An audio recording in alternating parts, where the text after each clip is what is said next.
Welcome to Mindful Mondays. This is the course on mindfulness of mind. So the third element of the Mindfulness Sutra.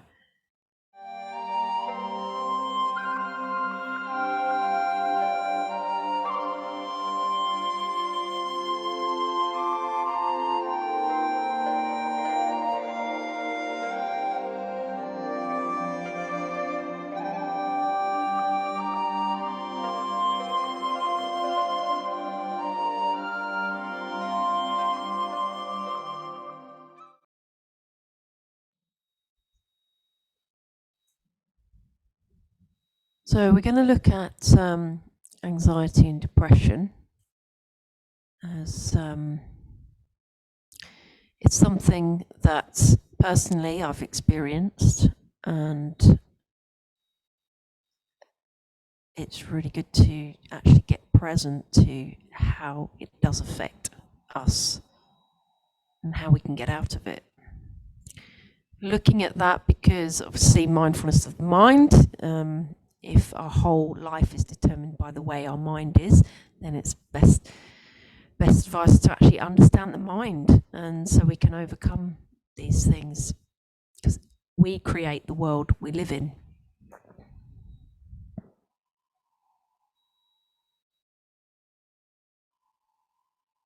So let's look at exploring anxiety and depression. We're going to look at what it actually is, what are the main causes of it, how mindfulness can help, and then we'll do a meditation practice.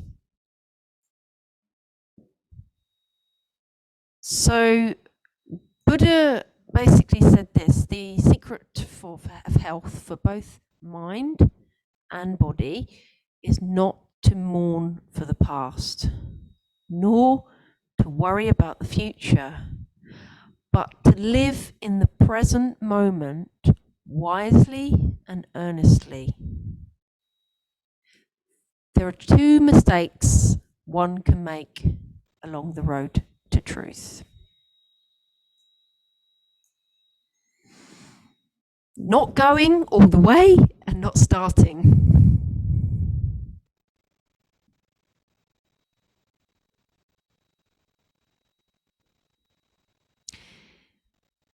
So procrastination can stop us getting started, and motivation can stop us going all the way. So let's look at what anxiety and depression is and how it affects our lives.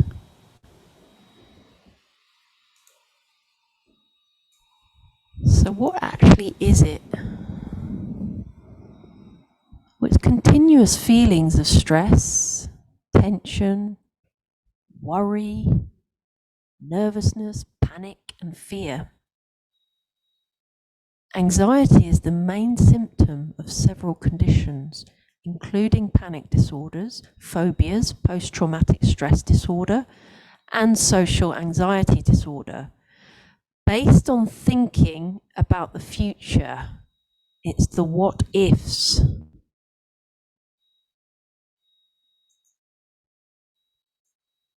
So really get present to this. Anxiety is love's greatest killer.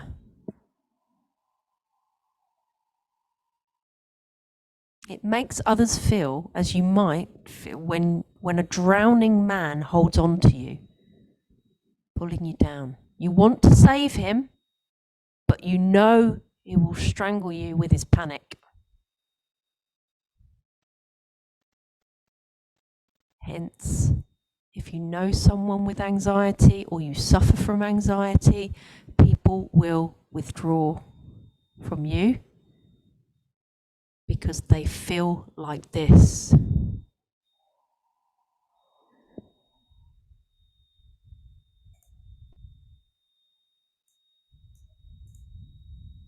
So what is depression? Let's look at that. Depression is a mood disorder that causes a persistent feeling of sadness and loss of interest. A major depressive disorder or clinical depression, it affects how you feel, think, behave, and can lead to a variety of emotional and physical problems.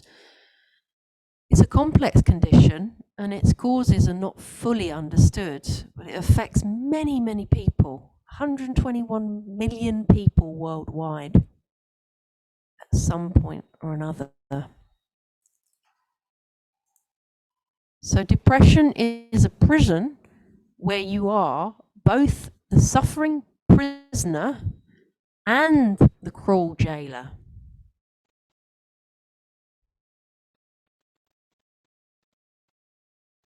So you're the suffering prisoner, but you're also the cruel jailer, the one in control of it. So the hardest thing about depression is that it's addictive. It begins to feel uncomfortable not to be depressed. You feel guilty for feeling happy. I'm going to share from my own experience in this is that it becomes a comfort zone. It does begin to feel uncomfortable not to be depressed. And when you're feeling happy, you feel that, oh no, why should I be happy? Do I deserve happiness? Yes, you do. Each one of you deserves happiness. Not to feel guilty for it. So let's look at it in the context, the Buddhist context.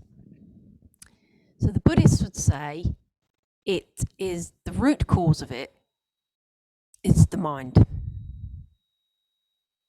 Because its consciousness is conditioned by mental fabrications. So they also look at the depression being the second arrow. So you've got the first arrow, which is the event, thing that happens, and then the second arrow is what we make it to mean. So for example, with pandemic, COVID, that's the event, and what we make it to mean might be loss of job, loss of family. What we make it to mean is the secondary suffering, and that can be cause more suffering than the first. The other thing is the inauthentic fears are created in the mind. The stories that haven't really happened yet is the what ifs. And we believe it because it's our perception, our thought. But thoughts are not facts. And you can ask yourself when this happens is what in reality has really happened? What's actually happened? So when we have higher expectations, we're expecting something to turn out and it turns out differently. So that mismatch causes a suffering.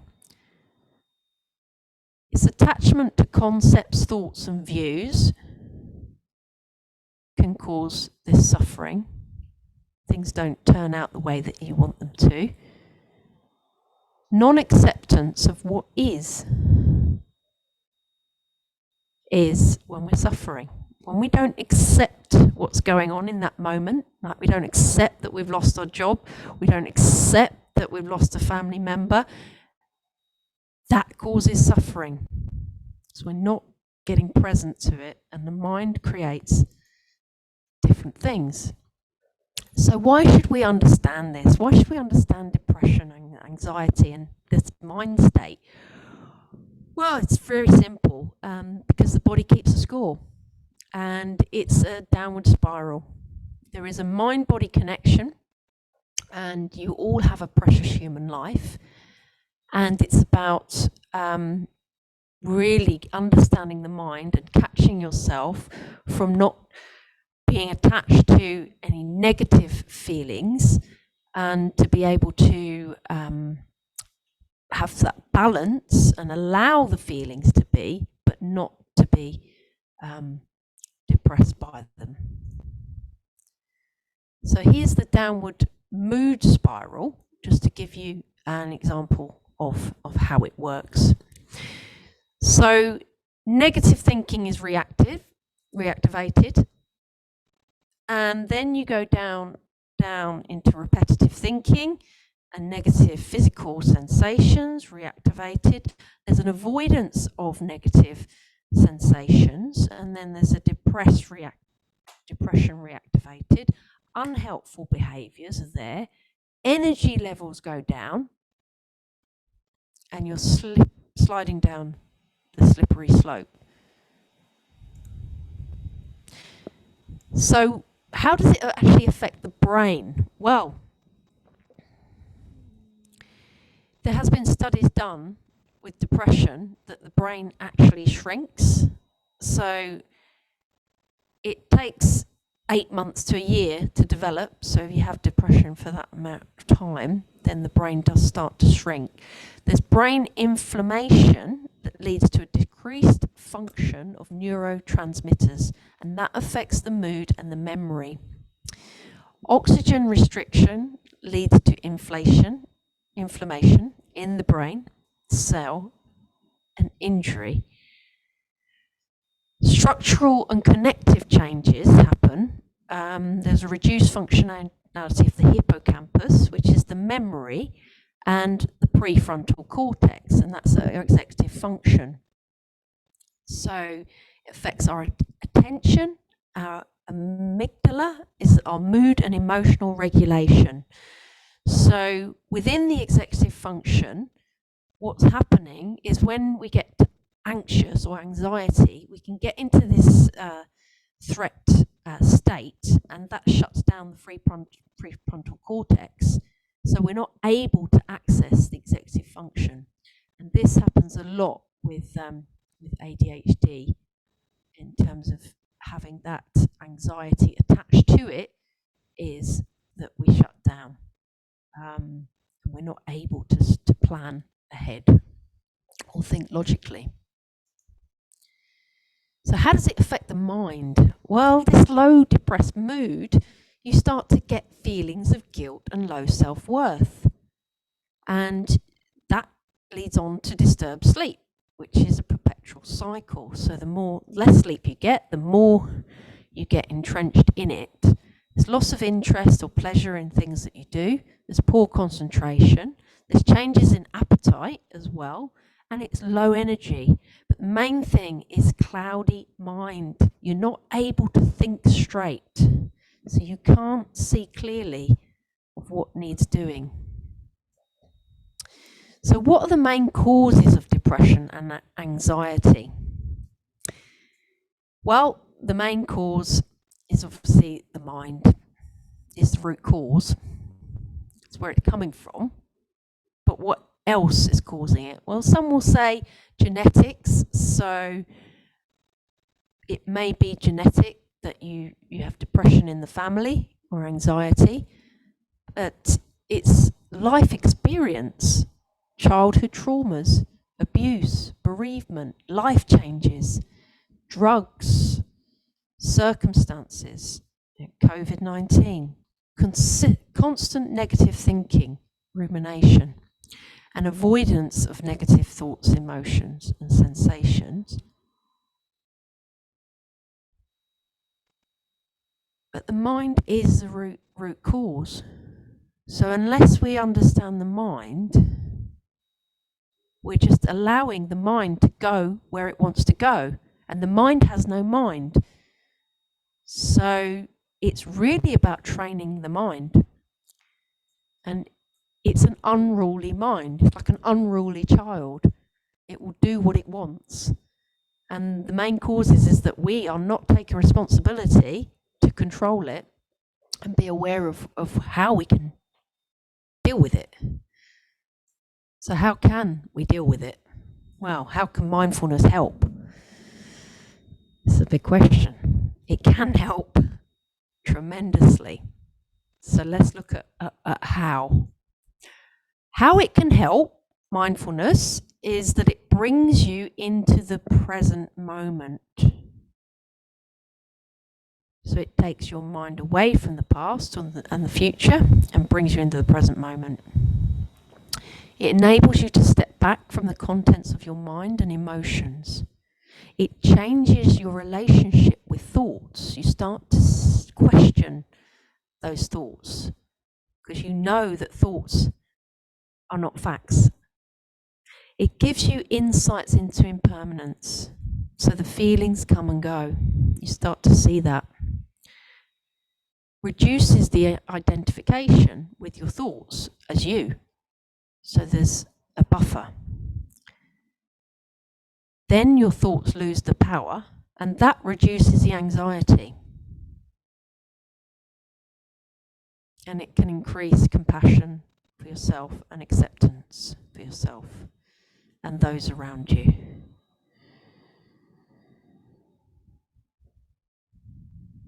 So producing a calmer mind with clarity can increase your confidence and self-esteem.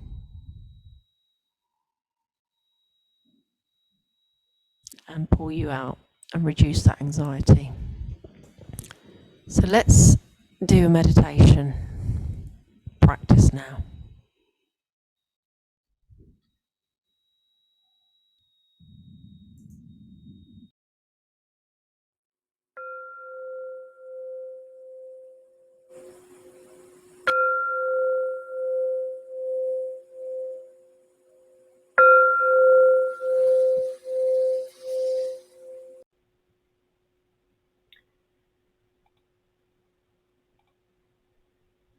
So getting into a meditative posture, whatever's comfortable for you, could be sitting on the floor or sitting on a chair.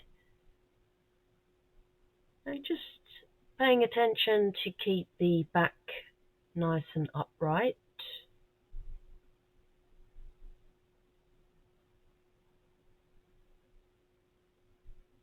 And just resting the hands one on top of the other on the thighs. If you're sitting on a chair, just uncrossing your legs.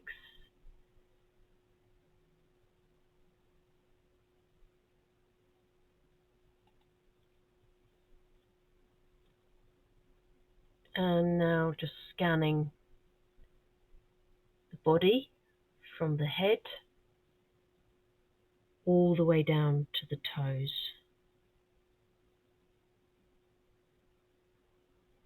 Getting present to any sensations.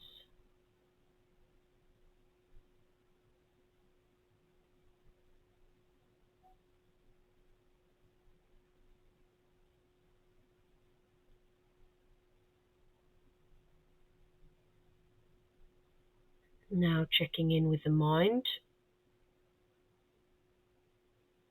and just noticing what mind state you're currently in.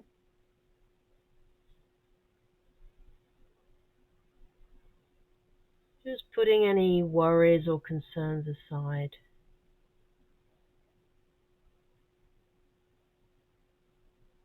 While we set our intention for this mindfulness practice on the mind.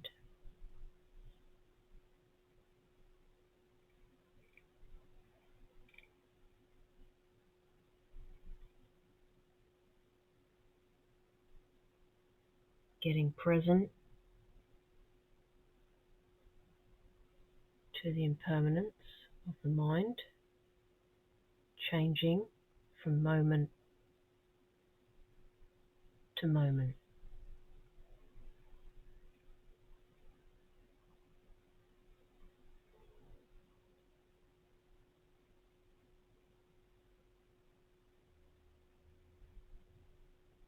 Understanding that the mind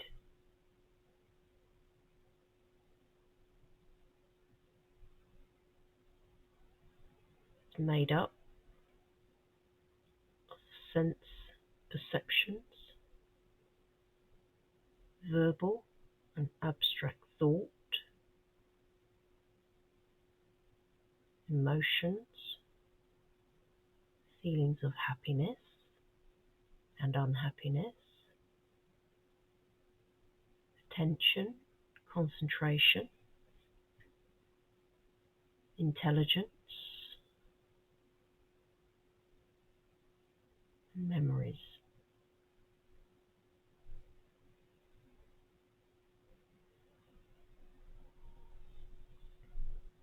Covers every type of mental activity.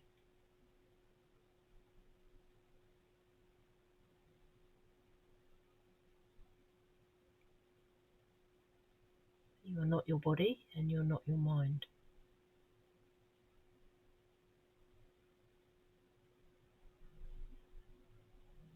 The nature of mind is a bit like a river where thoughts are running down the stream.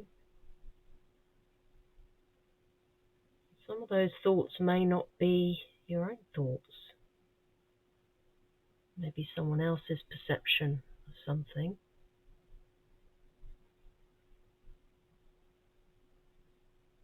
We tend to believe that it's true, but our thoughts are not facts.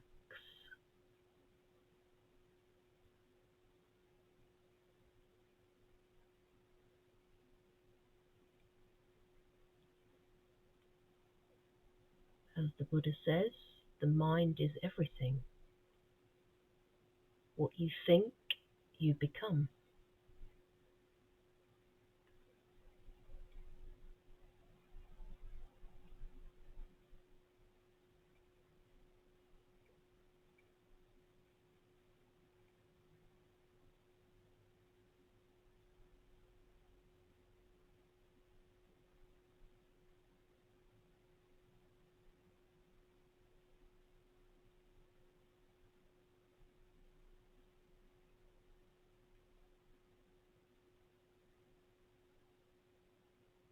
So if we create the world we live in through our thoughts,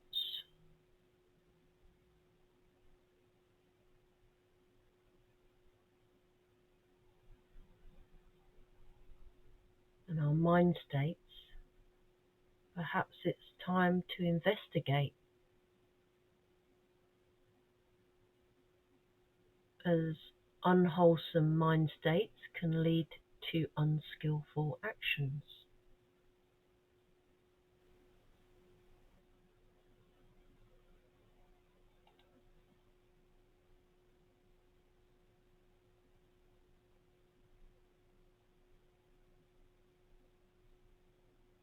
Now getting present to the main causes of anxiety and depression, being the mind.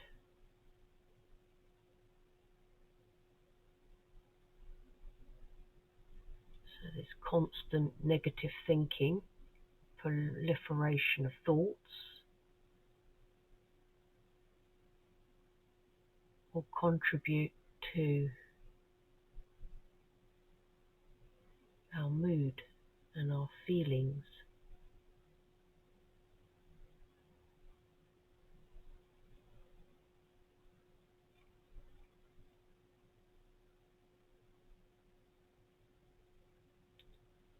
So when anxiety is present, you can ask yourself this question: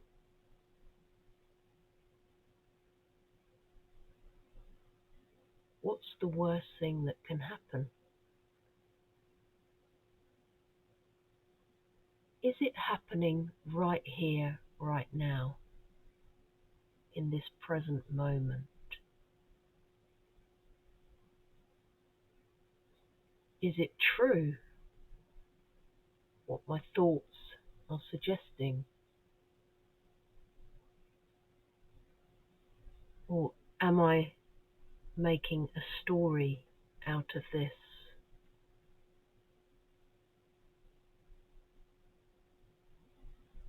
You can ask yourself, what role am I playing in this?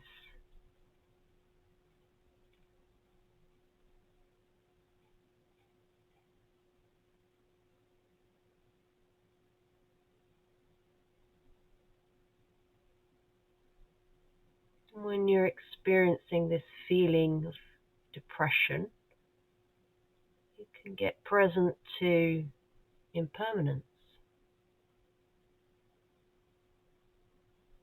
That feelings come and go.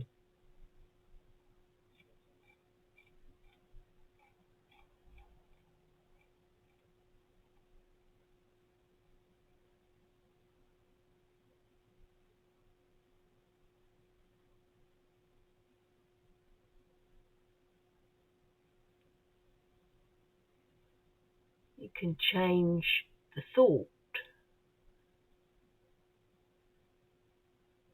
to I am good enough. I am worthy.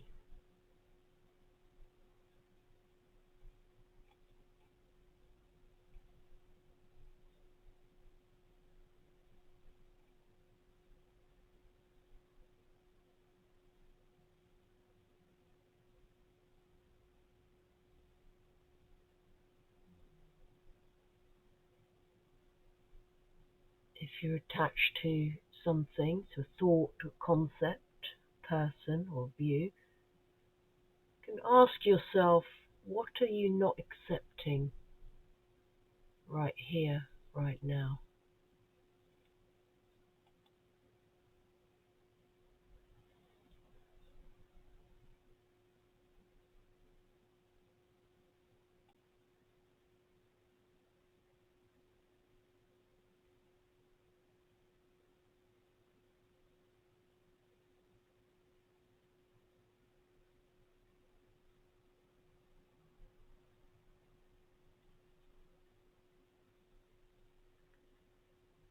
So just being with the mind, part of our mindfulness practice.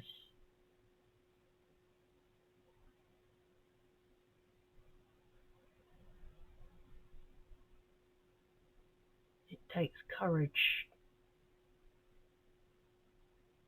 to sit with the mind.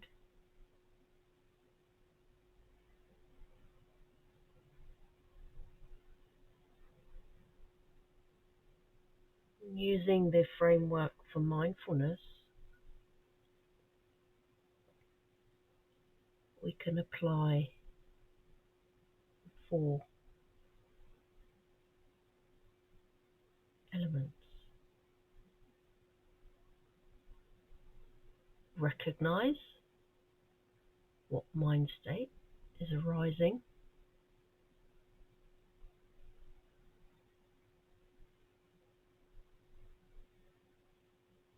Acknowledge that mind state. Do what you need to do to calm yourself down. Then use this insight meditation to investigate the cause of that mind state.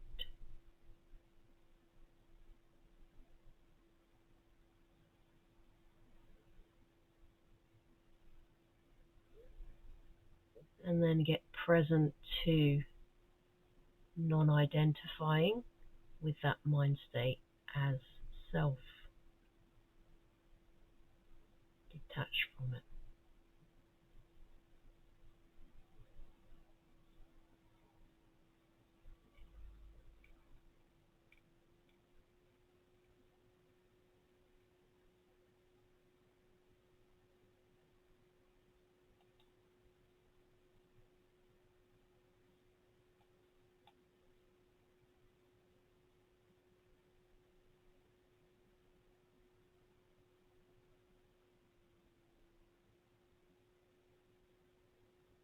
Coming back to the breath now.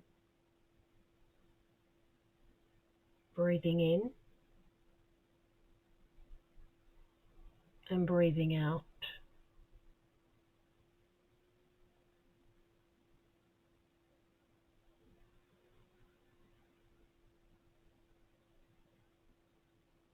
And getting ready to come out of the meditation by slowly opening your eyes. and coming back into the room.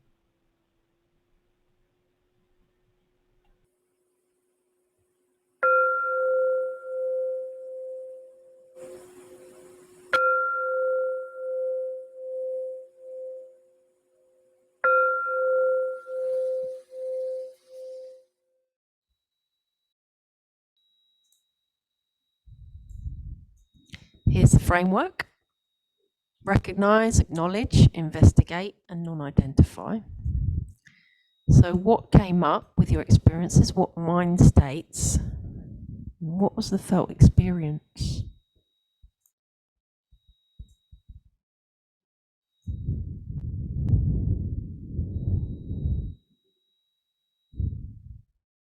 So if we want to conquer the anxiety of life, live in the moment, live in the breath.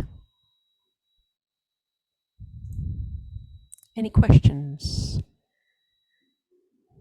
Please get in touch. And here's the invitation to do the work. So get present to the causes of anxiety and depression in your life. Practice love and kindness and self-compassion, and perhaps watch a Dharma talk on anxiety.